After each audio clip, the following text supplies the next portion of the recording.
Signals in System Lab video presentation 1. The topic is basic MATLAB programming. Now let's discuss question number 1. Now let's go to that window. Now here we have created an array of 10 elements. We can see the here. And in question number B we have created a matrix and add a scalar to it. In question number C we have created a matrix and separated it rows and columns. To separate columns we can use this. In question number D we have created a matrix and transposed it by using dash. In question number E we have multiplied two matrices. In question number F we have multiplied corresponding elements of two matrices by using dot star operator. In question number G we have created a column vector from a row of matrix. To do that we have to extract a row and we have to transpose it. And in question number H we have to take first four columns of a row. We have done in this manner. And this is for question I.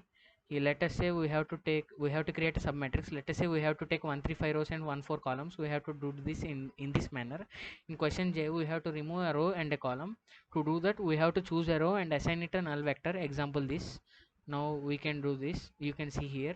Now let's see the output. Here you can see we have created a matrix and we have added a scalar quantity, and now here we have multiplied two matrices and separated rows, and you can see here multiplied corresponding elements of the matrix and submatrix. Here we have removed a row and we have removed a column. Now let's go to the question number 2. Now we are discussing question number 2 part A, and first we have to discuss about plotting. Let us take an example of sin x. Here I have taken the different solars to get more continuous graph. We have to we will discuss this subplot in next time when we discuss subplotting. Now let's concentrate on plotting. We have plotted the graph of sin x plus cos x by using this code. And now let's discuss about subplotting. Subplotting means which divides the row into which divides the figure window into some parts. Let us say 2 comma 2, which divides into 2 rows and columns, which 2 columns, which means 4 parts. Here 1 means it, for this graph we allotted first part, and here we have given 2 means we have allotted second part to this graph. Okay. And let us say stem means which gives you can see the lines like graph you will see in output. And legend means we will combine two graphs in the same axis. Now let's run the code. We will see the output. Here we got the output. This is our first graph and this is subplotting, and this is called stem. When we use stem command the graph will be like this, and this is our legend. When we use legend command our graph will be like this. Now let's discuss other parts of second. Now we are going to discuss about saving two variables in .mat file, and as soon as we do this, and if we save the file it will be saved. As soon as you save the file it will be visible like this. When we click like this it shows that load pq file.mat. Now if we press P it gives P value. Now if we press Q it gives Q value. Now let's discuss of saving in .text file. Here I have created a text file and saved two variables. Now let's see the output of this. As soon as we run the code as text file will be created. Now let's open this file. So the numbers are saved in this manner. Now let's see about creating a Excel file. To create Excel file, first let me create a table. Here I have created the table in this following manner, and I have saved this with table with 5 rows file.xls. Now let's open the file. As soon as we run that code we will see this table with 5 rows file excel. Now let's open this. An Excel file will be opening. The Excel file was opened. Now let's discuss about the question 2 other parts. Now we are discussing question 2 next part. Here we have created a structure and with 3 variables, and I have allotted them their values, and I have created a new struct.mat file and I have saved it in this manner. As soon as we run this we will see the output like this. When we save that, a new file will be created with name new struct.mat. Now let me open this. It says loaded new struct.mat. Now let me click s1.a.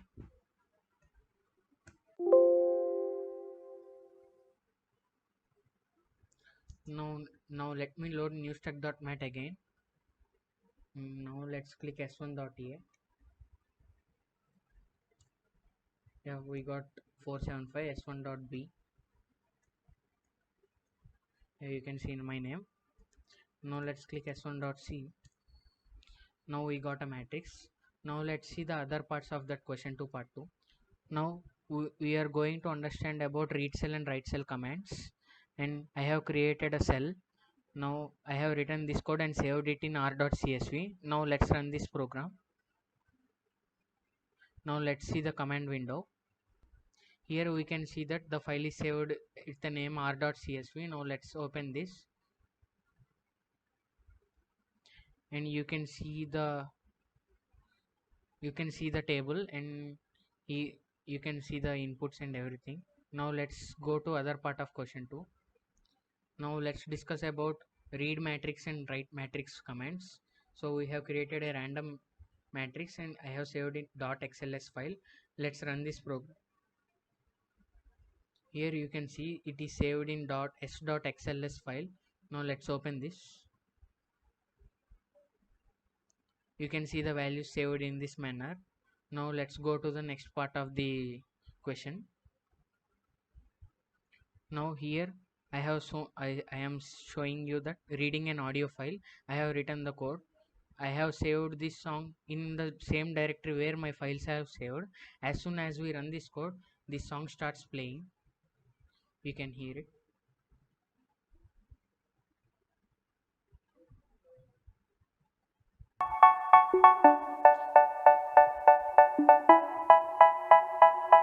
Well, I think you can hear this.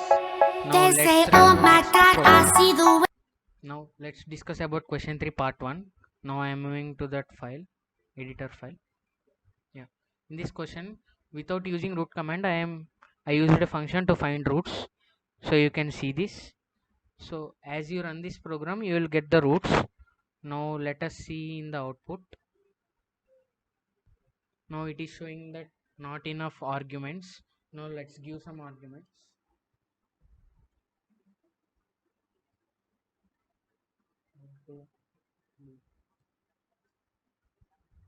Question 3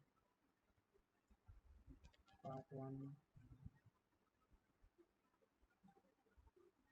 1 comma 5 comma 6.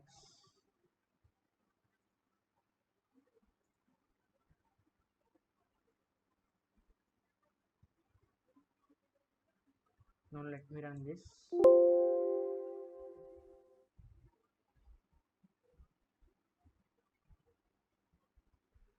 Now let me run it again. Let's run. Here we got the roots, so I think it is satisfied.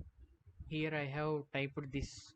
We have to type here underscore. Mistakenly I have typed a hyphen. Now let's move to question 3 part 2. Here we have to plot a graph of x square plus 0.5x plus 2. I have written the code. Now I am going to plot the graph. Let's run this program. Here you can see the output. This is the graph of x square plus 0.5x plus 2. Now let's move to the next question. Now let's discuss about question number 4. Here we are going to see some different kinds of command. First command is replem, which repeats the copies of array elements. And next is repmat, which copies the array whole array. And next is identity matrix, which forms an identity matrix, and zero, which forms zeros means which forms null matrix. Ones means which forms element matrix with all array which forms array with all elements 1. Random means which forms a random matrix. Reshape means which reshapes the matrix. And next is concatenation. Concatenation means it joins two matrix. This is horizontally, this is vertically. We can use separate commands. This is horizontal concatenation command, this is vertical concatenation command. Diag means which creates a diagonal matrix.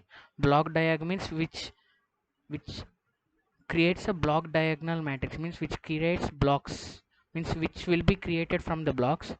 Flipper means which flips the matrix from left to right. Flip up D means which makes the matrix upside down. Rotate 90 means which rotates the rotates the matrix 90 degrees by counterclockwise direction. Trill means extracts the lower triangular matrix. Trio means extracts upper part of triangular matrix. Permute means which permutes the array. I have given a simple example. We will see this in output. Shift means which shifts the array circularly. Length means which measures the length of the array. Size q means which measures the size of the array.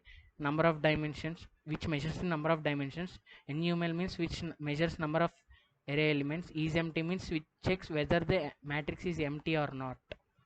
Now I have run the above code. Here are my outputs, and you can see all those diagonal, block diagonal, everything. This is permute. Okay, thank you. Now I am going to discuss about question 5 part 1. Now let me open the editor tab. Here we are going to see different types of loops. First let us see about while loop. Here we all know about while loop. If this condition is true, it runs. If it is false, it ends. So I have taken a small example of finding a factorial. You can see the code. And for loop I have means it's similar to while loop. I have taken an example of simply displaying some numbers with it reduces 0.5 and stops when 1 came. Now let's run the code. Well, it is asking which number you want to enter, means which number you want to find factorial. As soon as I enter 9, it's showing the value of 9 factorial, and it is running the for loop code. Now let's go to the next part. Now I am going to discuss question 5 part 2. Now let's open the editor tab. Well, here we are going to discuss some examples of nested loop. First let us discuss about example of nested for loop. Here I have taken a simple example of multiplying a matrix without using the star operator.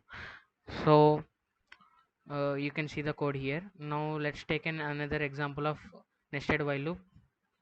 Let's take an example of while loop with using break and continue statement in this only. Here I have taken a simple example of displaying some stars with using break and continue statements. Now let's run this code. Here you can see the output. The matrix is multiplied and the stars also, which is formed because of the nested while loop with break and continue statements. Now let's go to question number 6. Now we are going to see some examples of conditional statements. First let us see about if and end statements. Here I am taking a simple example of whether the number is greater than 10 or less than 10, and now we are going to see an example on if else and end statement. Here I am taking an example of whether the number is greater than 50 or less than 50. Now we are going to see an example of if else end statement. Here I have taken an example of whether the provided number is equal to 10 or equal to 20 or equal to 30 or not equal to any of the above. And we are going to see an example of nested if statements. I have taken example of whether a number is greater than 3 or less than 3 or in between them. Now we are taking another for switch statements. I have taken an example of grade. If you got a grade, it displays excellent. If you got B, it displays well done, C well done, and so on. And later we are going to take an example on nested switch statements, which is a very simple example, displaying with some numbers it displays ha, in another number ha ha ha, like that. Now let's run this code. Yeah, it asked enter the number you have to check. Let me enter 9. It has given it is less than 10 and value is 9. Now let me another number whether it is greater than 50 or not.